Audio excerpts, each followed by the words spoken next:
आम्ही या देशाचे नागरिक आहोत याचा विसर पडायला लागला। आम्ही या देशाचे फक्त हुकमरान आहोत।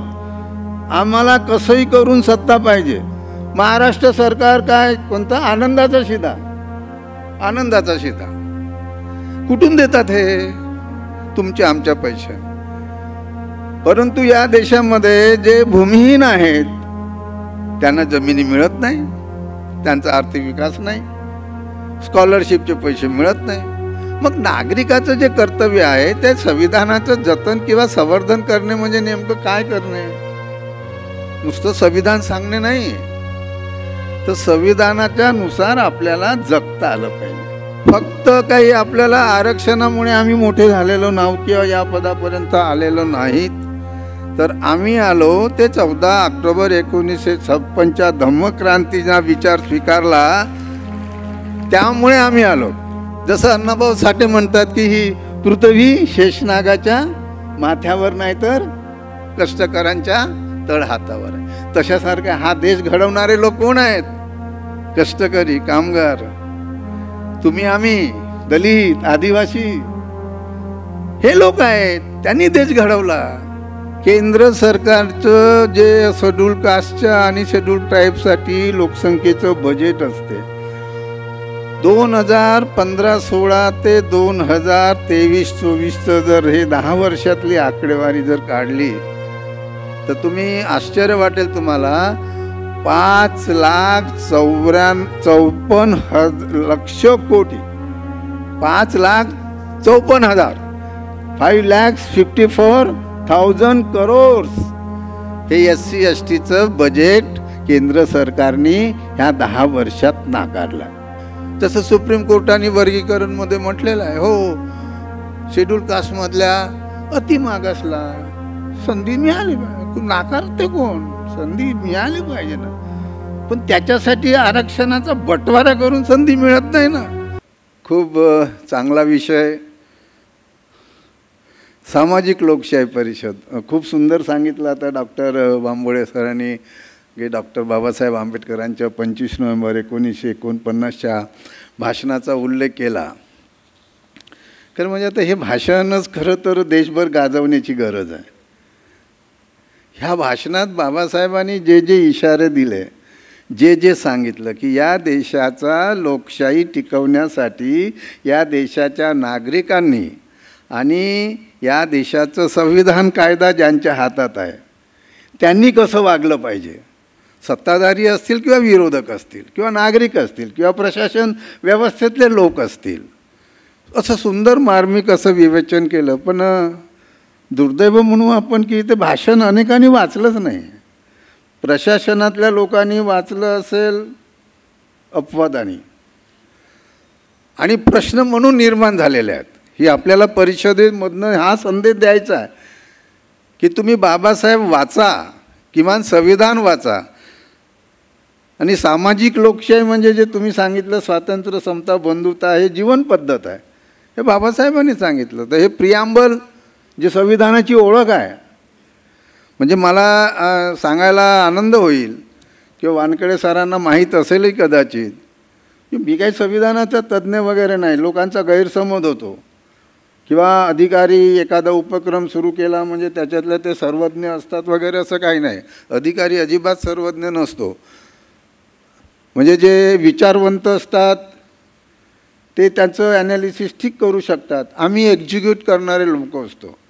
तर मी 2005 नागपूर जिल्हा परिषदला CEO असताना एक साधा उपक्रम सुरू केला। मी अनेक ठिकाणी सांगतो की शाळेच्या भिंतीवर प्रियांबल लिहा आणि रोज प्रार्थनेच्या वेळेस बोला। बिना पैशाचा कार्यक्रम 2005 नागपूर जिल्ह्यातून सुरू झाला। त्याला तुम्हाला हे सुरू करायला संविधानाचा तज्ज्ञ अभ्यासक असण्याची गरजच नाही आहे। तुमची संविधानावर निष्ठा किती आहे, तुम्हाला संविधानावर प्रेम किती आहे, तुम्हाला संविधानाचं महत्त्व किती कळतं, यावर हे कार्यक्रम आयोजित केले जातात। आज आपल्याला सामाजिक लोकशाही परिषद, तुम्ही ह्या चारही संघटना, महात्मा फुले डॉक्टर बाबासाहेब आंबेडकर विचार संवर्धन समिती, बानाई आहे, बहुजन एम्प्लॉईज फेडरेशन आहे, थेम ग्रुप आहे, हे आपली संविधानावर निष्ठा असणारी लोक आहेत। आपण संविधानावर प्रेम करतो, म्हणजे डॉक्टर बाबासाहेब आंबेडकर संविधानाचे शिल्पकार आहेत म्हणूनच नाही आहे. बरेचदा असा गैरसमज होतो की संविधान म्हटलं की मग ते एका विशिष्ट जातीचा असा दृष्टिकोन, म्हणून ते आपलं नाही आहे. संविधानसुद्धा आपलं नाही आहे. संविधान म्हणजे SC STचं आरक्षण. मग आपल्याला काय करायचं आहे संविधानाशी? काही देणं घेणं नाही. असा विचार करणारा, असा विचार पसरवणारा एक वर्ग मोठ्या संख्येने आहे आणि तो प्रशासनात सगळ्या व्यवस्थेमध्ये सत्ताधारी आहे आणि त्याच्यापुढे प्रश्न निर्माण झाले आहे. तर हे आपल्याला त्या दृष्टीनं आपल्याला संविधान लोकांपर्यंत घेऊन जाण्याचे जे प्रयोग आपले आहेत, आता आपले प्रयोग कमी पडतील. तर शासनाला हे करायला भाग पाडलं पाहिजे असं माझं म्हणणं आहे. आता जसं तुम्ही मला विषय, आता हे फुले आंबेडकर संवर्धन समिती मी जसं सांगत होतो, इथे गोपाळराव देवगडे बसले आहेत, देशपांडे बसले आहेत, अनेक लोक आहेत त्यावेळचे.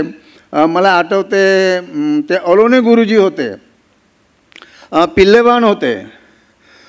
ह्या सगळ्या लोकांनी वानखेडे सर जवळजवळ 1991-94च्या काळात एकत्र येऊन, जसे आता ह्या 4 संघटना एकत्र आल्या किंवा इतर लोक एकत्र आले की आपल्याला 1991 हे डॉक्टर बाबासाहेब आंबेडकर यांचं शताब्दी वर्ष.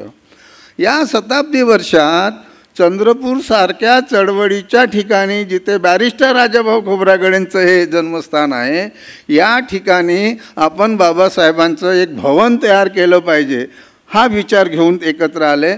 आणि एवढंच नाही तर 16 ऑक्टोबर 1956ला नागपूरनंतर बाबासाहेब चंद्रपूरला येऊन त्यांनी इथं दीक्षा दिली. धम्मचक्र प्रवर्तनाचा कार्यक्रम झाला.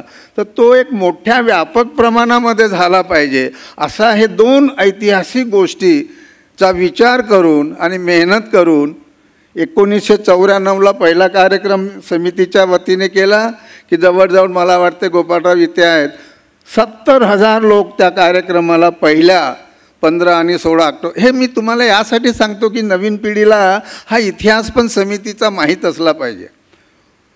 आणि मग 1 एकर जमीन घेऊन तिथे सभागृह बांधलेला आहे. ह्या 2 गोष्टी केल्या. आणि आता जसा उल्लेख तुम्ही प्रास्ताविक करताना केला तर 2012ला संविधान रॅली, म्हणजे पहिल्यांदा चंद्रपूर शहरामध्ये संविधान रॅली काढून जवळजवळ 10,000 लोकांचा त्यामध्ये सहभाग आणि त्याची एक वातावरण निर्मिती खेड्यापाड्यामधले लोक. म्हणजे संविधान काय आहे हे दिसलं तरी पाहिजे की हे दिसते असं संविधान आहे. हे संविधानाचं पहिलं कव्हर पेज आहे. नंतर हे संविधानाची प्रास्ताविका ही त्याची ओळख आहे. प्रास्ताविका काय सांगते आता आपण म्हटली आहे प्रास्ताविका, पण ह्या प्रास्ताविकेचा अर्थ अनेकांना अजूनही माहीत नाही. तो समजून सांगावा लागतो. नंतर त्याचे मूलभूत अधिकार आहेत, त्याचे कर्तव्य आहेत, त्याचा राज्याचे अधिकार दिलेले आहेत की तुम्ही सामाजिक शैक्षणिक आर्थिक विकास करा. तर हे असे कार्यक्रम, जसं आता बानाईनी पुस्तिका, माझ्याकडे पण पुस्तिका आली आहे तुमची, इतकं सुंदर साध्या पद्धतीने लोकांमध्ये संविधान पोहोचवण्याचा कार्यक्रम. मी जे सांगत होतो की हे कार्यक्रम आपण करू शकतो, ती आपली जबाबदारी आहे देशाचा नागरिक म्हणून, भारताचे नागरिक. आता झालं काय की आम्ही या देशाचे नागरिक आहोत याचा विसर पडायला लागला. आम्ही या देशाचे फक्त हुकमरान आहोत. आम्हाला कसंही करून सत्ता पाहिजे. म्हणजे मग ग्रामपंचायतच्या सदस्यापासून नेत्यांची मागणी काय, मला तिकीट द्या, कोणती तिकीट द्या, त्यासाठी मी काही पण करायला तयार आहे. ठीक आहे, राजकीय सत्ता नको असं नाही. बाबासाहेब पण म्हणाले होते की राजकीय सत्ता ही परिवर्तनाची, उन्नतीची गुरुकिल्ली आहे. आवश्यक आहे राजकीय सत्ता. पण आता त्या राजकीय सत्ता मिळाल्यानंतर त्याचा उपयोग हे सामाजिक आर्थिक शैक्षणिक परिवर्तनासाठी झाला पाहिजे की नाही झाला पाहिजे. आणि जर होत नसेल तर ती राजकीय सत्ता काय कामाची. आता वानखेडे सरांना माहिती आहे आता आपली राजकीय सत्ता कशी चालली. लाडली बहीण ही राजकीय सत्ता आहे. लाडला भाऊ, लाडली सून, लाडली सासू, आपले सगळे पैसे वाटप करणं आहे. कोणीतरी असं म्हणतं का, मी एक पोस्ट लिहिली होती मधल्या वेळेत की का बरं आपण नाकारत नाही की मला नको हे पैसे, हे 1500 रुपये नको आम्हाला तुमचे. अशा अनेक 80 कोटी लोकांना 5 वर्ष आता त्याच्यापूर्वी पण प्रधानमंत्री फुकट रेशन देतो. म्हणजे काय, नको आम्हाला हे राशन. महाराष्ट्र सरकार काय, कोणता आनंदाचा शिधा, आनंदाचा शिधा. कुठून देतात हे, तुमच्या आमच्या पैशाने. परंतु या देशामध्ये जे भूमिहीन आहेत त्यांना जमिनी मिळत नाही, त्यांचा आर्थिक विकास नाही, स्कॉलरशिपचे पैसे मिळत नाही. मग नागरिकाचं जे कर्तव्य आहे ते संविधानाचं जतन किंवा संवर्धन करणे म्हणजे नेमकं काय करणे. नुसतं संविधान सांगणे नाही आहे, तर संविधानाच्या नुसार आपल्याला जगता आलं पाहिजे. आत्ता जे आपल्याकडे जे सरकार काम करते, आता ते सरकारच्या कामाची आपली एक पद्धत असते. आता मी पण 29 वर्ष प्रशासनामध्ये होतो. आधीचा काळ आमच्या काळतळा जरा चांगला गेला, खूप म्हणजे आम्हाला मोकळीक होती. माझी तर गडचिरोली जिल्ह्यातून सुरुवात झाली होती, ऐरी यजूला नक्षल क्षेत्रापासून. तिथं आम्हाला मर्जीप्रमाणे काम करता येत होतं आणि राजकीय लोकांचं नाही ऐकलं तरी काय फरक पडत नव्हता, कारण बदली करणार तो कुठून करणार, गडचिरोलीतून अजून कुठे करणार, गडचिरोलीच्या बाहेर तर नाही टाकतायत, ऐरीच्या बाहेर. तर त्यामुळे जे सांगितलं जात होतं की इकडे मुंबईच्या माणसाला जर सांगितलं की तू जास्त काहीतरी ऐकलं नाही किंवा केलं नाही तर तुला गडचिरोलीला पाठव, गडचिरोलीच्या माणसाला असं नाही म्हणणार ना, तुझी नाही केलं तर तुला मुंबईत पाठव. देर इज नो म्हणजे पण गडचिरोलीसारखा जिल्हा जो आदिवासींचा आहे, तर काम करण्याचा एवढा स्कोप आहे, तिथे काम केलं पाहिजे. आता परवाच मी एक व्हिडिओ बघितला, एटापल्लीला असलेला IAS ऑफिसर SDO त्यांनी गाई वाटण्यामध्ये भ्रष्टाचार केला. पूजा खेडकर साहेबांना माहीत आहे, त्यांनी IAS होण्यासाठी खोटे नाटे सर्टिफिकेट मिळवले. आता हे महाराष्ट्र, आता हे सगळं संविधानाच्या विरुद्ध काम चाललं आहे ना. संविधान वाचून UPSCची परीक्षा देणारे अधिकारी, मी या समाजाचं काम करेल, देशासाठी मी काम करेल अशी शपथ घेऊन येणारे लोक जर असे खोटे नाटे सर्टिफिकेट घेऊन जर IASच्या पदावर येत असतील, मोठ्या पदावर बसत असतील, तर त्यांच्याकडनं संविधानाचं जतन रक्षण तर होत नाही. पण हे महत्त्वाचे आहे. शासन प्रशासनात कार्यकारी यंत्रणा खूप महत्त्वाची आहे. आणि मला असं वाटतं की याच्यासाठी कुठंतरी हे 25 नोव्हेंबर 1949चं भाषण ह्या 2 लोकांसाठी सांगितलं पाहिजे. लोकप्रतिनिधींना समजून सांगितलं पाहिजे आणि प्रशासनात काम करणाऱ्या अधिकाऱ्यांना हे भाषण समजून सांगितलं पाहिजे. नुसतं तुम्ही पदावर असून महत्त्वाचं नाही. एकाने त्या शिक्षणाच्या, आता मी पण माझ्याकडे 3 डिग्र्या आहेत. म्हणजे आता डिग्र्या म्हणजे मी BSc झालो, नंतर MSc झालो आणि लॉ झालो, 3 डिग्र्या. आता ह्या डिग्र्या होगी तुम्हारे पास जमाने भर की डिग्रिया, छलकते आंसू न पोच पाए तो अनफड हो तुम. माझ्याकडे सगळं असून जर माणसाच्या डोळ्यातले आंसू जर मी पुसून टाकण्याचं काम करत नसेल तर माझ्या त्या शिक्षणाचा उपयोग काय आहे. बाबासाहेबांच्या शिक्षणाचा उपयोग काय होता, हाच आहे. मग संविधानाचा उपयोग काय आहे, तर लोकांच्या जीवनातलं दुःख दूर करणं. म्हणजे आपण नेहमी म्हणतो संविधान का वाचायचं, अनेकांना वाटतं की कशाला वाचायचं. तर वाचलं पाहिजे ना. कभी फुर्सत मिले तो पढ़ना मुझे, मैं तुम्हारे बेमिसाल उलझनों का मुकम्मल मैं भारत का संविधान. मग आता एवढं हे जर संविधान आहे की ज्या संविधानामुळे माणसाच्या जीवनातलं दुःख, व्यथा, वेदना, प्रश्न साधे मोठे जे काय असतील ते जर दूर होऊ शकतं, तर त्या संविधानाला आपण आपलं मानलं पाहिजे ना, देशाचा नागरिक म्हणून. पण इथे एक अशी व्यवस्था निर्माण झाली की देशाच्या संविधान सभेने तयार केल्यानंतर, ज्याचा आता आपण उल्लेख करतो 75 वर्ष झालं आहे सुरू आहे.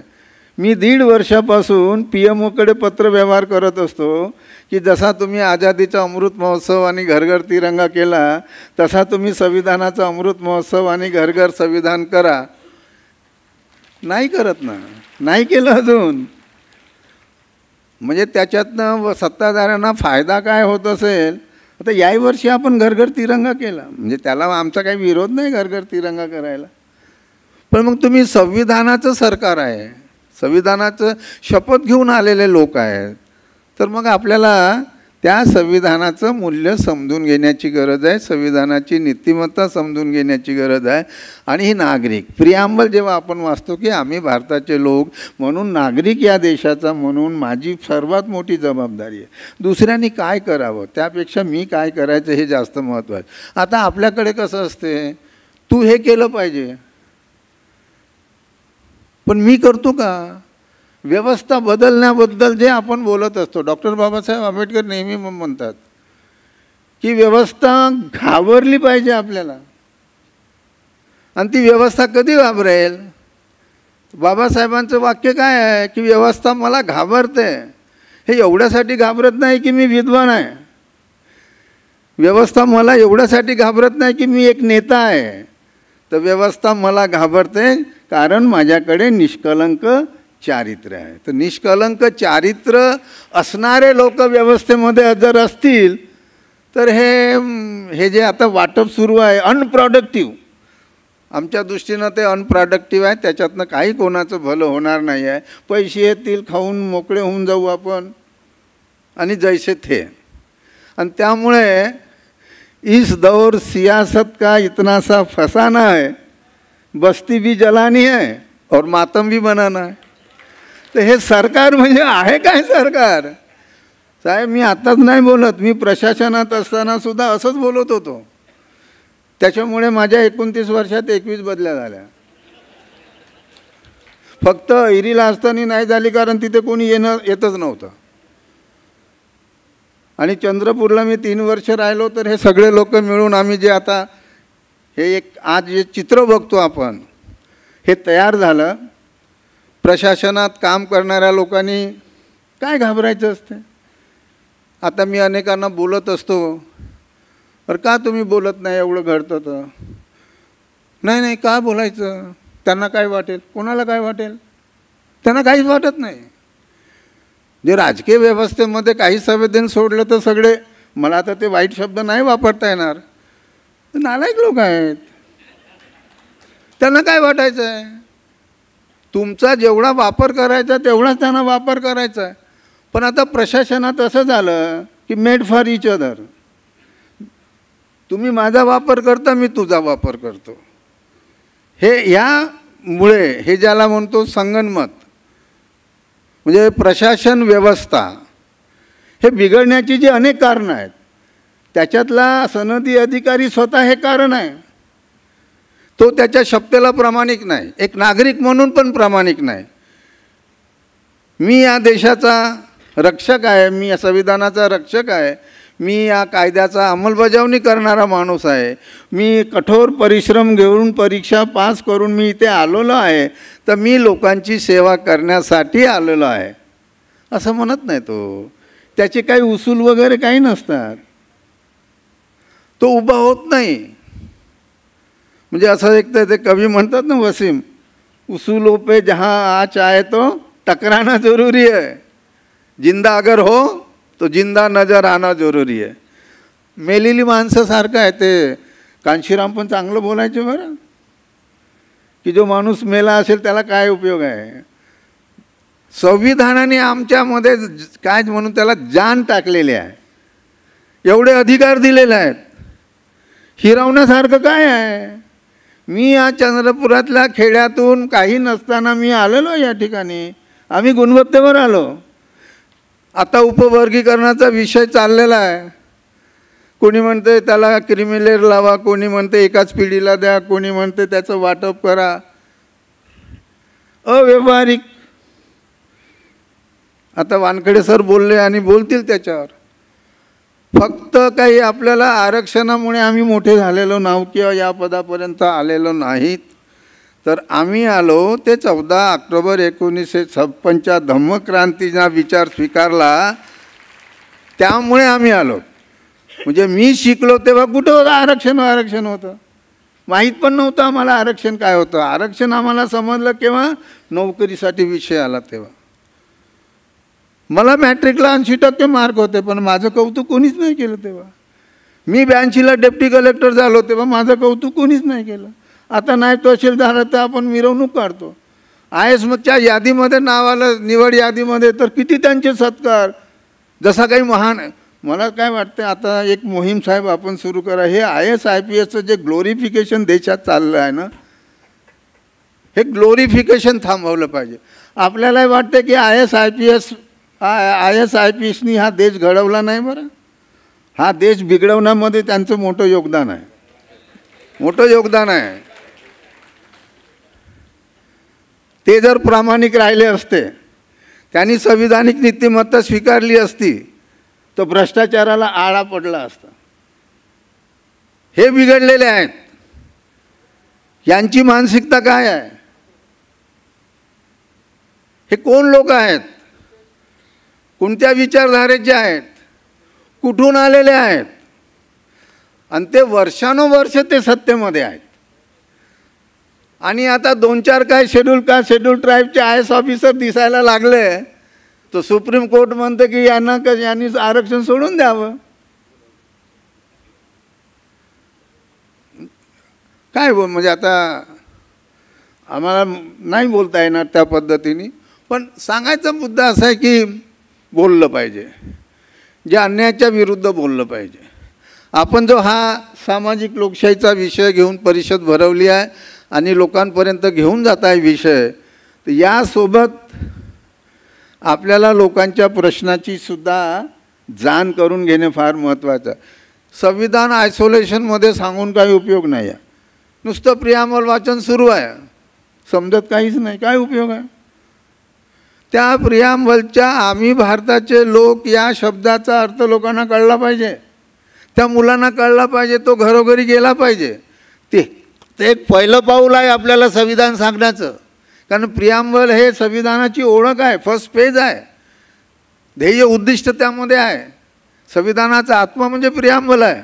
आणि म्हणून प्रियामल जे एका वाक्यात आहे सगळं, ते नीटपणे सोप्या शब्दामध्ये लोकांना सांगणे, आणि ती त्याची सुरुवात खरं तर घरोघरी घेऊन जायची असेल तर ते शाळेतून होणे, कॉलेजमधून होणे.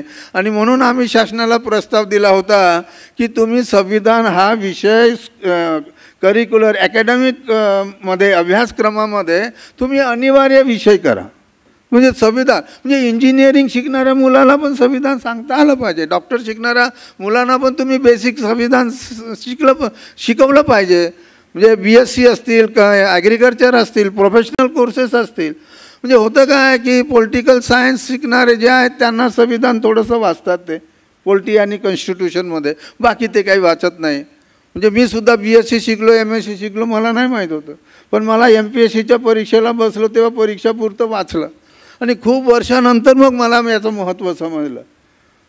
आणि जेव्हा महत्त्व समजलं तेव्हा मात्र मी माझा अधिकार वापरला. मला अनेकांनी आतून विरोध केला होता. नागपूर जिल्हा परिषद तुम्हाला माहीत आहे, संघभूमीमध्ये एका अधिकाऱ्याने स्वतःच्या अधिकार वापरून शाळेतून प्रियामल जिल्ह्यातल्या सगळ्या शाळेतून, आणि त्याच वर्षी 2005ला आम्ही संविधान दिवस साजरा केला.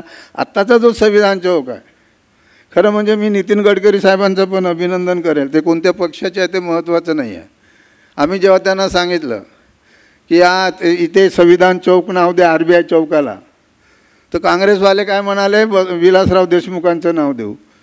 ते आमचे एक मित्र कमिशनर होते, म्युन्सिपल कमिशनर. मी त्यांच्याकडे कधी जात नाही कार्यालयात, पण मी गेलो, त्याला सांगितलं की नाही, तुला असं हे करता येणार नाही.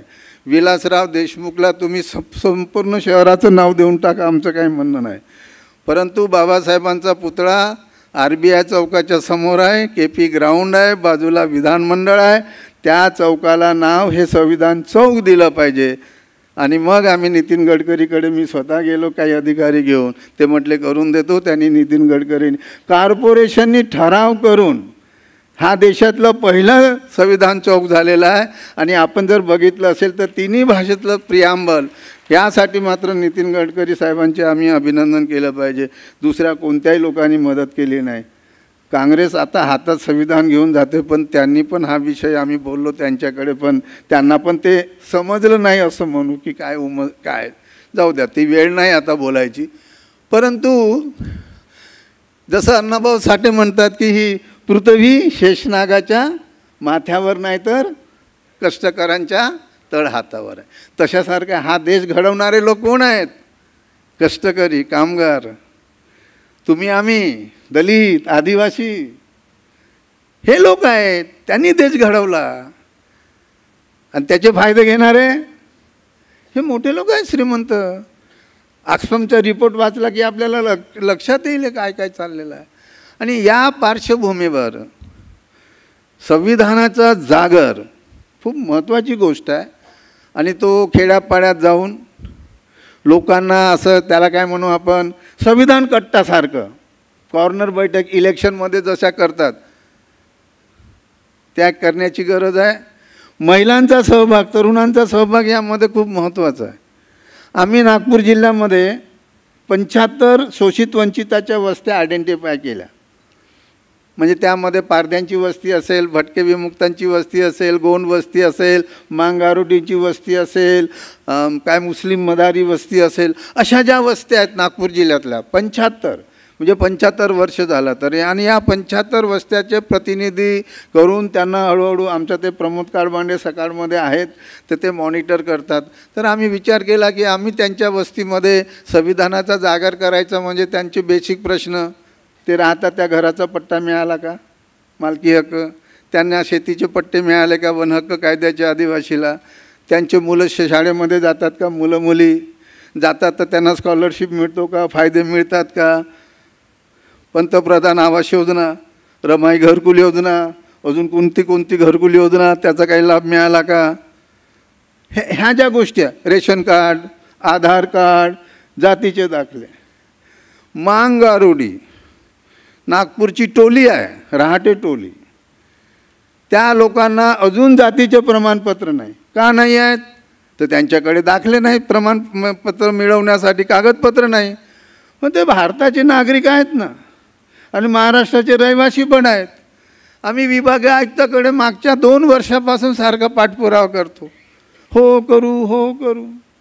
आम्ही देवेंद्र फडणवीस मुख्यमंत्री आहेत आणि पालकमंत्री आहेत ते नागपूरचे. मी त्यांना पत्र पाठवलं अनेकदा की हो तुमच्या मतदारसंघातले हे लोक आहेत, ती टोली त्यांच्या मतदारसंघात आहे. आपण इतकंच गरिबांसाठी बोलतो पण तुम्ही योजनेचा लाभ त्यांना तेव्हाच मिळेल की तेव्हा जातीचं प्रमाणपत्र असेल, रेशन कार्ड असेल तर तुम्ही 80 कोटीमध्ये त्यांचा समावेश होईल किंवा आनंदाचा सीधा मिळणार तर नाही मिळणार.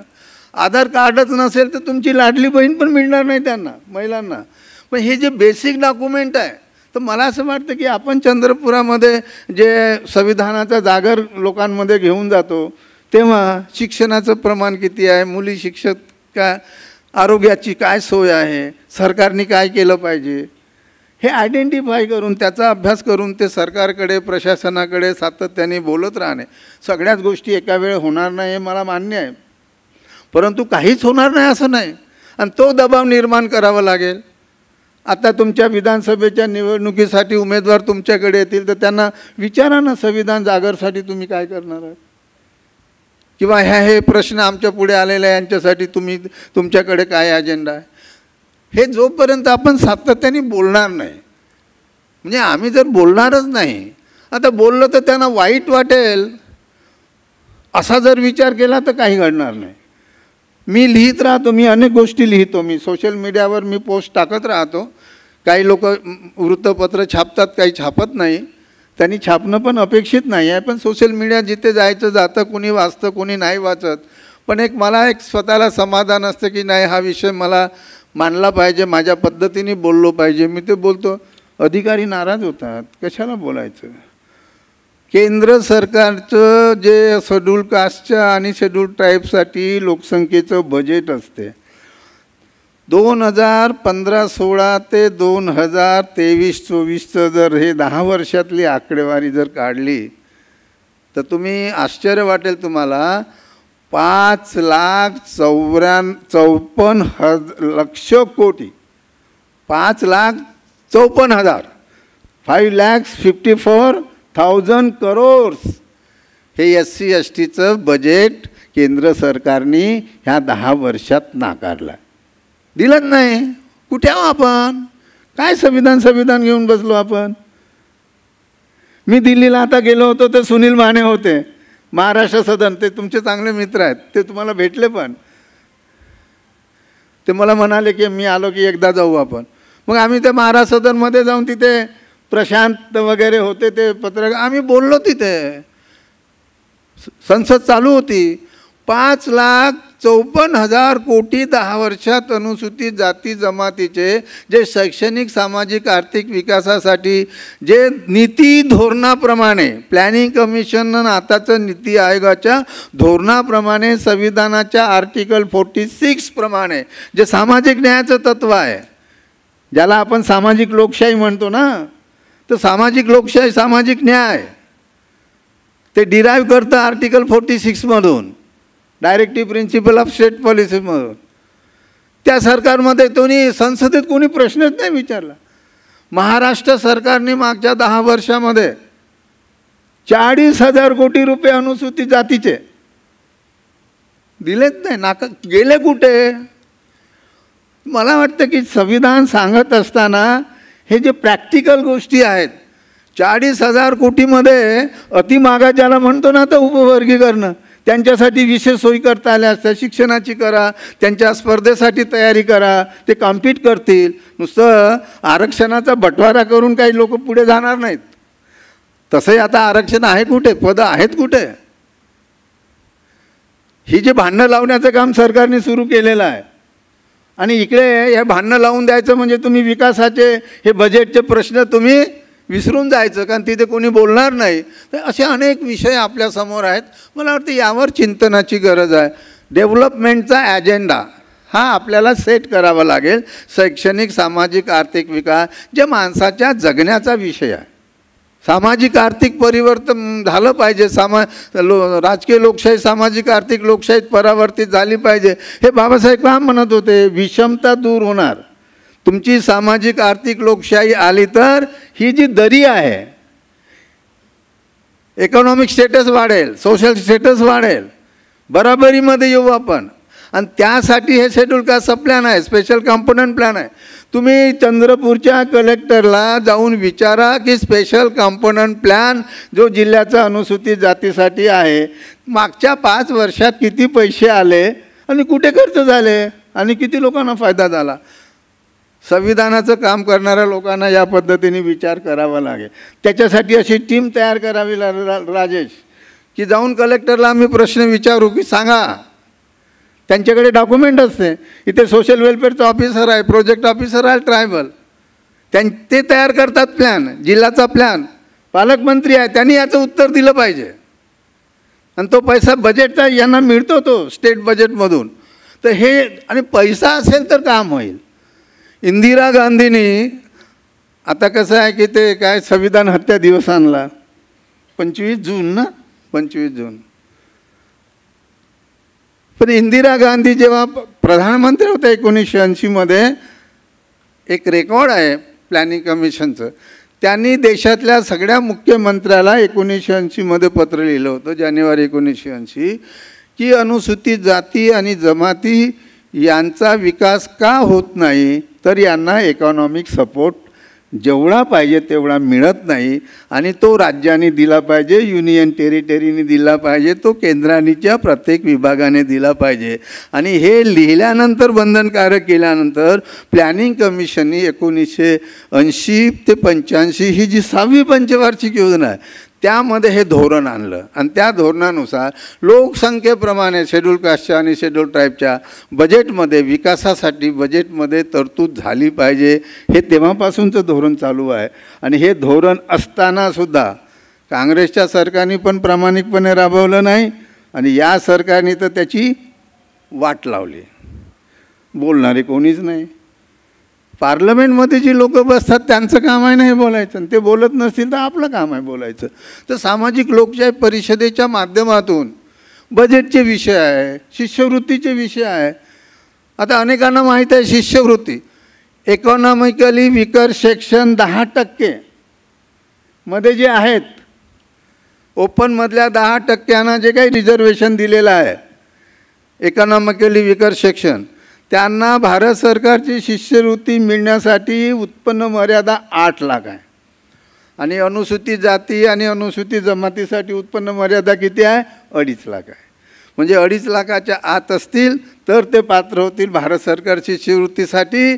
आणि इकॉनॉमिकली विकर सेक्शनवाले 8 लाख असतील, ही विषमता नाही का? मग याच्या विरुद्ध कोण बोलेल? याचा अभ्यास करावा लागेल. आणि म्हणून आपल्याकडे रिटायर्ड झालेले त्या विभागाचे अधिकारी असतील, त्यांची अशी एक टीम करावं लागेल. प्लॅनिंगमध्ये काम करणारा माणूस असेल, रेव्हन्यूमध्ये काम करणारा माणूस असेल, जिल्हा परिषदमध्ये काम करणारा, हे रिटायर्ड लोकांनी घरी बसण्यापेक्षा जरा या विषयाचा अभ्यास करावा आणि आपल्या जिल्ह्यातले प्रश्न, आपल्या जिल्ह्यातल्या प्रशासकीय यंत्रणे उठसूट प्रत्येक प्रश्न आपण मुख्यमंत्र्याकडे पाठवायला लागलो तर काय उपयोग आहे? तो मुख्यमंत्र्याकडे शेवटी आहे. आपली सवय कशी झाली, आपण मुख्यमंत्र्यापासून सुरुवात करतो ना, प्रत आपण तहसीलदारापर्यंत पाठवतो. ना ते तहसीलदार वाचत, ना मुख्यमंत्री वाचत. कलेक्टर जो शासनाचा प्रतिनिधी आहे, त्या कलेक्टरला शोषित वंचित समाजाच्या घटकांनी अस्वस्थ केलं पाहिजे. त्यांना अस्वस्थ केल्याशिवाय ते तुमच्या प्रश्नाची दखल घेणार नाही. एक तर ते स्वतःहून त्या वृत्तीचे पाहिजे की नाही, मला या समाजासाठी काम करायचं आहे, मी प्रशासनामध्ये आलो. पण हे नागरिक म्हणून हे संविधानाचं जतन करण्यासाठी हे आवश्यक आहे, मला असं वाटतं माझ्या दृष्टीनं. मी प्रशासनात अशा अनेक गोष्टी आहे. मी आणखी एक पाऊल नावाचं पुस्तक लिहिलं, त्यामध्ये ह्या सगळ्या गोष्टी आहेत. मी आता म्हणजे सांगितल्या असत्या, पण आता वेळ भरपूर झाला. सांगायचा मुद्दा असा की ही चर्चा सातत्याने होत राहिली पाहिजे. जिवंतपणाचं रक्षक आहे. बुद्धिजीवी हे दिशा देणारे लोक आहेत, त्यामुळे आपण भटकू नये. संविधान महत्त्वाचं आहेच, पण संविधानाचे फायदे ज्यांच्यापर्यंत पोहोचले नाही त्यांच्यापर्यंत पोहोचवून देणे आणि त्यांना सक्षम करणे. संविधानाने आपल्याला पॉवर दिलेला आहे, पण सामान्य लोकांना एम्पॉवर करावं लागेल. आपल्या पॉवरचा वापर एम्पॉवर करण्यासाठी, मग महिला एम्पॉवरमेंट असेल किंवा सर्वसामान्यांचं एम्पॉवरमेंट असेल, त्यासाठी ते हे काम करण्याचं आणि हे सातत्याने हे काम करावं लागेल. परिषद एक विचार देण्यासाठी आहे असं मी मानतो. आम्ही पण संविधानाचे अनेक कार्यक्रम चालवत असतो, ऑनलाईन ऑफलाईन. परंतु हे तेवढंच नाही, तर त्या वस्तीमध्ये गेल्यानंतर आपल्याला खरे प्रश्न समजतात आणि त्या लोकांना अजूनही संविधान त्यांनी पाहिलेलं नाही. आम्ही संविधानाचं साहित्य संमेलन 2 दिवसाचं 2019ला नागपूरला घेतलं होतं. तर त्याच्यामध्ये आम्ही एक सत्र ठेवलं होतं, संविधान आमच्या वस्तीत आलंच नाही. आता संविधान आमच्या वस्तीत आलं नाही म्हणजे काय? संविधानाने मी नागरिक भारताचा म्हणून माझ्यासाठी जे जे द्यायचं ठरवलं आहे ते माझ्यापर्यंत कोणी घेऊन नाही आलं. माझ्या वस्तीत पाणी मिळत नाही, माझ्या वस्तीमध्ये विद्युत नाही, माझ्या वस्तीमध्ये नाल्या चांगल्या नाही, असले तर स्वच्छता नाही, माझ्या वस्तीमध्ये शाळा नाही, अंगणवाडी नाही, आरोग्याची सोय नाही, काहीच नाही आहे. मी कसं घर नाही पक्क. मग या देशाचा नागरिक आर्टिकल 21 सांगतं की सन्मानपूर्वक जगण्याचा अधिकार माणसाला दिलेला आहे. हे चांगलं आहे, ऐकायला वाचायला चांगलं आहे, बोलायला चांगलं आहे. तसं सुप्रीम कोर्टाने वर्गीकरणमध्ये म्हटलेलं आहे. हो, शेड्यूल कास्टमधल्या अतिमागासला संधी मिळाली पाहिजे. नाकारते कोण? संधी मिळाली पाहिजे ना. पण त्याच्यासाठी आरक्षणाचा बंटवारा करून संधी मिळत नाही ना. त्याचे वेगळे मार्ग शोधा ना तुम्ही. ते इतक्या वर्षामध्ये आरक्षण 100% भरलं नाही, त्याच्यासाठी एखाद्या प्रधानमंत्र्याला तुम्ही खुर्चीतून खाली उतरवा ना. सर्वोच्च न्यायालय हा अधिकार वापरला पाहिजे. का नाही बॅकलॉग भरला तुम्ही इतके वर्ष? का आउटसोर्सिंग सुरू केलं? का कंत्राटी भरती सुरू केलं? त्यामध्ये आरक्षण नाही आहे, मग कसल्या आरक्षणाच्या गप्पा करतो आपण?